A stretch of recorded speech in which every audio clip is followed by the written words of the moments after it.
दोनों विधायक जी से कि संदीप लकड़ा का जो हत्या हुआ तो आदिवासियों पर अत्याचार और इस टाइप से ना हो, ऐसे करके वो शहीद का दर्जा उसको, ताकि पुनरावृत्ति ना हो, इसीलिए इतना दिन आंदोलन भी चला। और भी तो हम ये चाहते हैं आपसे कि एक इसको शहीद का अगर दर्जा मिल जाए, आदिवासियों का हक और अधिकार को पाने के लिए संदीप लकड़ा का शहीद हुआ, ये हम बलिदान दिए। इस प्रकार से अगर आपका पहल रहे, अगर इसका बलिदान दिवस के या तो बलिदान के हिसाब से हो जाए तो अत्युत्तम रहता है। ये समाज की ओर से आग्रह था। उनके बलिदान की वजह से आज आदिवासियों में जागृति आई। नहीं, हम ये मैं भावनाओं को समझ रहा हूँ, सबकी भावना हाथ हुई है। तकलीफ तो समाज को बहुत है, घिनौना इतना जघन्य कभी होता नहीं। थोड़ी सी प्रक्रिया को जानना पड़ेगा, क्योंकि अभी बोल देंगे कोई विषय नहीं है, लेकिन शहीद का दर्जा देने के लिए क्या प्रक्रिया है, सब चीज़ें हैं, उसमें जो नियम बने हों ठीक है, तो उसके अनुसार अपन प्रयास करेंगे। यदि अवसर मिलेगा, यदि शहीद का दर्जा मिले, उस क्राइटेरिया में यदि आते हैं नियम प्रक्रिया में, निश्चित रूप से करेंगे। अपने समाज का ही व्यक्ति इतना संघर्ष किया है, जरूर करेंगे उसके लिए। और अपने समाज की तरफ से तो हम लोग कर ही दिया है उसको। सामाजिक रूप से तो हम लोग हर इस तारीख को, हर इस दिवस को, जो भी 7 तारीख को हुआ था ना, तो 7 तारीख को हम लोग उसको शहीद दिवस के रूप में मना भी सकते हैं हर साल। अब दर्जा देने का विषय है तो वो तो चूंकि हम आप घोषित नहीं कर सकते ना शहीद के रूप में। और आप लोग से विनम्र निवेदन है समाज की ओर से, चूँकि अभी अभिषेक पांडे बाहर है और इनके परिवार और हर हथगंडा उनके द्वारा पहले भी उनके परिवारों को फंसाने के लिए तरह तरह षड्यंत्र कर रहे थे। तो ये है कि 2 रक्षा गार्ड इनके अभिषेक पांडे नहीं पकड़ाते तक इनको 2 सुरक्षा व्यवस्था दिया जाए। आप लोग का ये हाथ में है, आपके शासन है, नहीं वो हो जाएगा, वो तो हो जाएगा, ताकि नहीं पकड़ाते तक पकड़ा जाएगा, उसके बाद कोई दिक्कत नहीं है, वापस उसके बाद भी यदि आवश्यकता पड़ेगी ना तो स्वाभाविक है, सुरक्षा देना तो भाई वो सरकार का कर्तव्य है। उसमें हर व्यक्ति, कोई भी बोलता है कि मैं असुरक्षित हूँ, मेरे को सुरक्षा के लिए कोई, मेरे को गनमैन चाहिए, फलाना चाहिए, तो सबको उपलब्ध होता है। ये तो बड़ा विषय है, वो हो जाएगा। मेरे ख्याल से विधायक जी भी हैं, तो सब हो जाएगा, जरूर करेंगे। और जो मंत्री जी कल घोषणा भी किए थे इतने दिन में हम उसको गिरफ्तार कर लेंगे, उसमें भी पुनः आप लोगों से निवेदन है कि उस प्रक्रिया को भी तेजी से बढ़ाया जाए। ऐसा लगा कि पुलिस प्रशासन लगी हुई है लगने के लिए, लेकिन उसमें जब तक आप लोग हस्तक्षेप नहीं करते रहेंगे, जानकारी नहीं लेते रहेंगे, पुलिस प्रशासन भी सुसुप्तावस्था में चले जाते हैं। हाँ, एक ही काम है नहीं, तो जब तक रिमाइंड नहीं करेंगे, उसके पीछे नहीं पड़े रहेंगे, तब तक लोग ध्यान भी नहीं देते।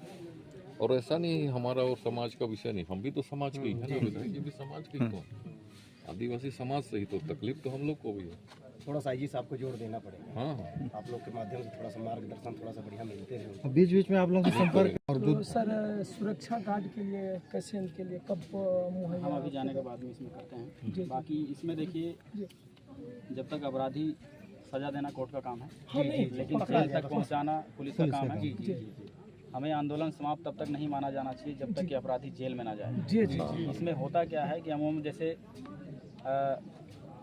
हजारों केस रहते हैं, और आप सभी को भी काम है, हम लोग सब अपने अपने जीवनी में भागते रहते हैं, लेकिन मैं चाहता हूं कि इस संदर्भ में जब तक कि मेन आरोपी गिरफ्तार ना हो तब तक हम सभी शांत नहीं बैठना चाहिए। नहीं, शांत तो बैठेंगे नहीं, हम लोग समाज भले टेंट पंडाल उठा लिया, लेकिन हम लोग धरना समाप्त हो गया, लेकिन अगर जानकारी इसको समाप्त नहीं करना है। ये सारी चीज़ें हम लोग की सक्रियता जो है ना कम नहीं होनी चाहिए। मैं समाज से भी यही आग्रह करूँगा।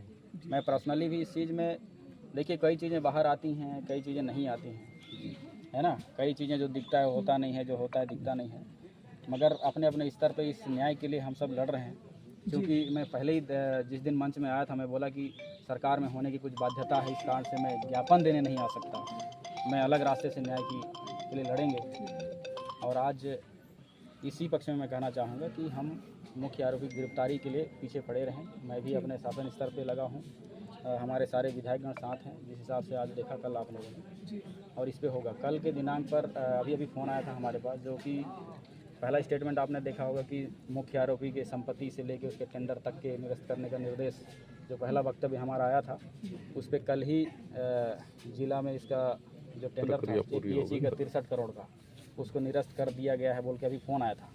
तो मैंने कागज़ मांगा है, वो कागज़ मैं समाज को प्रस्तुत करूंगा ताकि आपको भी ऑन द रिकॉर्ड पता चले, क्योंकि मौखिक में तो बहुत कुछ कहते हैं। जी जी जी। तो टेंडर निरस्त हो गया है। अब उस पर अगला जो कार्रवाई है कि अनियमितता व वसूली, उस कार्रवाई की ओर आगे बढ़ेंगे, क्योंकि देखिए अपराध करना और जेल चले जाना ये निदान नहीं है। मैं समझता हूँ अपराधी के प्रति एक नज़ीर ऐसा स्थापित होना चाहिए कि अन्य कोई भी अगर ऐसा अपराध करने की मशक्क़त कर रहा है वो डरे कि इस तरीके से हो सकता है। अन्यथा क्या है, अपराधी को जेल भेज देंगे, वो हाई कोर्ट सुप्रीम कोर्ट तक जाके अपना पेंचदा अपना के जमानत ला सकता है, लेकिन इतने बड़ा कृत्य करने के बाद अगर उसको आर्थिक क्षति ना हो तो फिर वो उसी आर्थिक ताकत के बल पर लड़ेगा। और सबसे बड़ा मेन कदम इसमें यही है, समाज ने भी मांग किया था और हमने भी स्टेटमेंट दिया था कि आर्थिक क्षति जितने अनियमितता है सब पे उसको होनी चाहिए, चाहे वो पैसे का भुगतान रोकना हो, चाहे सारी चीज़ें रोकना हो। बुलडोज़र पर तत्काल जिस दिन स्टेटमेंट आया उसी दिन कागज़ सबमिट हमने किया था, मगर क्या है उन्होंने उसकी मां के नाम से होने के कारण से वो हाई कोर्ट से स्टे ले आया। कोई भी कोर्ट में पहुंचता है तो आप सब जानते होंगे कानूनी प्रक्रिया, स्टे पहले देता है और एक समय देता है, वो समय भी ख़त्म हो चुका है। लेकिन माननीय सुप्रीम कोर्ट के गाइडलाइंस के आधार पर 2 तारीख तक शायद पूरे प्रदेश में इस तरीके से जो बुलडोजर तोड़ फोड़ वाला उस पर रोक लगाएगा। लेकिन 2 तारीख के बाद जो गाइडलाइंस आएगा उस गाइडलाइन के तहत हम पीछे पड़ेंगे पूरे भारत में। माननीय सुप्रीम कोर्ट, ये प्रदेश का नहीं है, सुप्रीम कोर्ट। तो इस पे क्या है, हम पीछे पड़े हुए हैं। और माननीय विष्णुदेव साय जी से भी हम मुख्यमंत्री जी से मुलाकात हुई थी, उन्होंने ही निर्देश किया कि आप सभी जाइए इस मामलों को निपटाइए। और आज भी उन्होंने संदेश भी भेजा है माननीय सांसद जी ने भी कि हमारे मैं नहीं आ पा रहा हूँ पितर पक्ष से कोई उनके यहाँ होने के कारण से, और माननीय मुख्यमंत्री जी के तरफ से भी श्रद्धांजलि अर्पित हमने किया है। और आप सबको भी यही आश्वस्त करते हैं कि न्याय जरूर मिलेगा, क्योंकि ये हाई प्रोफाइल मामला है, भले ही चूक हुई और इस चूक में जो शामिल है मैं खुद शर्मिंदा मैं महसूस करता हूँ कि मुझे भी मिसगाइड किया गया बीच में। लेकिन मैं समझ सकता हूँ कि कोई जिम्मेदार अधिकारियों द्वारा अगर कोई चीज़ों को बताई जाए, जैसे आपको बताया गया होगा, तो चंद पल के लिए यही लगेगा कि ये रिपोर्ट सत्य है। लेकिन शक पैदा होने के बाद जिस हिसाब से समाज के तरफ से भी और सभी के तरफ से जब घुसा गया, तो उसके सारी बातें माननीय विधायकगणों को पता है कि इसमें कितना चिंतित रहे हैं, क्योंकि ये केवल और केवल एक हत्या नहीं है। मैं चाहता हूँ एक नज़ीर स्थापित ऐसा हो कि इस सीतापुर विधानसभा क्षेत्र ही नहीं, जहाँ तक मैंने इस तरीके से मामला है, कोई करने के लिए डरे। लेकिन बीच में क्या है, कानूनी बाधाएं आती हैं। उसमें नहीं, जो एफआईआर दर्ज करनी है ना जो दोषी अपराधियों पे, अभी तक एफआईआर दर्ज नहीं हो, सस्पेंड भर से नहीं होना है, तो नामजद एफआईआर दर्ज होना चाहिए, है ना। उसमें क्या थोड़ा सा बीच में भी, हाँ बताइए। देखिए कल ही जो मंत्री आए थे और भी, तो हमारे कुछ लोग बोल रहे थे कि बिहार से 6 बम लाए हैं और अभी आंदोलन वाला में पटक देंगे, ये ख़त्म हो जाएंगे। तो हमें शंका है कि पीड़िता के अगर अपराधी नहीं पकड़ाते तो हो सकता है किसी प्रकार के उनके साथ में या तो किसी के साथ में अनहोनी ना हो परिवार के साथ में, इसीलिए सुरक्षा व्यवस्था तत्काल कल मुहैया कराया जाए। मतलब इस प्रकार से कल और प्रदेश में भी बोला गया है, और कल भी सुबह टाइम भी उल्टा टाइम भी मंत्री के आने से पहले कि आप लोग यहाँ पर आंदोलन कर रहे हैं मैंने करके, तो बिहार से 6 बम लाया गया है, कभी भी फोड़ देंगे। इस प्रकार से मान के चलिए तो कहा है कि इस प्रकार से अगर मान लीजिए कोई बोल रहा है या कहना चाहिए किसी के द्वारा कहवाया जा रहा है, तो इस पर भी उनका केवल यही परिवार नहीं, क्षेत्र में या राज्य में कोई परिवार अगर सुरक्षित महसूस करता है तो सुरक्षा उसको पुलिस मुहैया करवाती है, नियम कानून में है भी।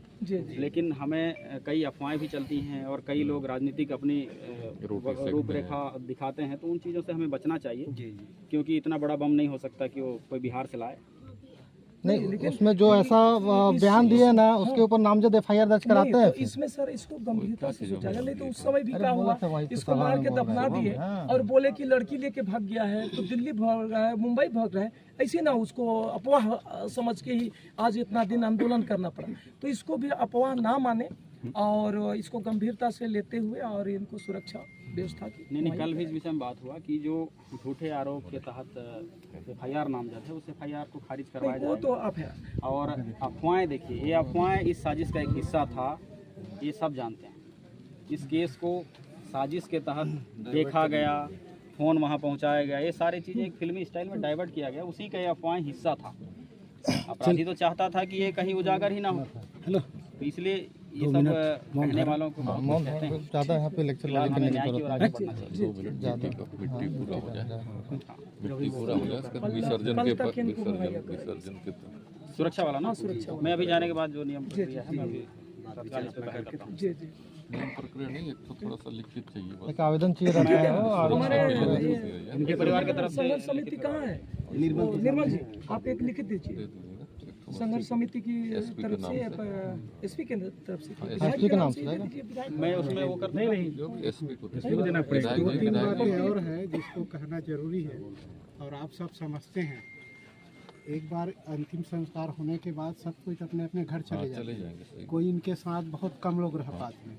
ऐसे समय में हमारे जो कमेटी है, संघर्ष समिति जो है, उन लोग डेली सुबह शाम थोड़ा वाच मॉनिटरिंग करें। कि इनकी आए क्या जाए, परिस्थिति फोन से बात करें या जैसा भी हो, उनसे वाच संपर्क में ही करें, रहे क्योंकि लगातार। पास में है, क्योंकि उसको ढाढ़स बंधाना है और कोई क्या कह रहा है, जैसे ये अफवाहें की बात कर रही, उसको भी कोई गुप्त रूप से और आके दूसरी बात बताते रहेंगे, तो थोड़ा सा इसको वाच करना है। तीसरा, जो भी कार्रवाई चल रही उसकी हर 4-5 दिन में एक समीक्षा आप लोगों के माध्यम से, पुलिस और विभागीय अधिकारी या कलेक्टर के माध्यम से चर्चा होती रहे और अप टू डेट इनको पता चलता रहे कि हाँ कहाँ पहुँचा। और तीसरा जो नहीं, उसी को तो विधायक जी बोले ना, हाँ, हम लोग को शांत नहीं बैठना, हाँ नहीं बैठ धरना रहे हैं भले और समाप्त हो गया, जिनके लेकिन ऊपर हम लोग को FIR उस पे- नहीं हुआ है, जैसे मीला खलको कांड में कुसमी में TIU पर FIR हुआ, जेल में रहा कुजूर जी, तो ऐसा इन पे पर कार्रवाई हो, क्योंकि नियम सबके लिए है, कोई बड़ा और कोई छोटा के लिए नहीं। भारतीय संविधान सबके लिए मान्य है, तो उस हिसाब से कार्रवाई होना चाहिए, तब आम पब्लिक में अच्छा संदेश जाएगा भी जाएगा। और एक समानता की भाव दिखेगी कि संविधान में सब बराबर है। बस इतना ही नहीं, मैं जो कहूँगा, सहयोग और किया जब भी है जो भी जरूरत होगा इस पूरे घटनाक्रम में, उसको तो प्रदेश सजा स्तर पे दोषी तो समीक्षा बनाना ही करते पड़ेगा ना। रहेंगे। और आप लोग अभियुक्त जैसे तो बनाना बताओगे उससे पड़ेगा। आगे बढ़ेंगे। आप लोगों का जितने लोग इस काम में सहयोग किए हैं, प्रत्यक्ष अप्रत्यक्ष रूप से, जैसा भी सहयोग हो, चाहे एक रेत का एक कण दिया हो, चाहे गिट्टी का बड़ा गोला दिया हो, लेकिन सबका आशीर्वाद और मेहनत रंग लाई आखिर। और इतना ताकत है जनता में कि झुकाने वाला हो, शासन के आसमान झुक जाता है, झुकाने वाला हो। तो समाज में जो जागरूकता आई है और संगठन में जो शक्ति दिखा है, उसको बनाए रखिए और अच्छे काम के लिए बनाए। बस इतना कहूँगा।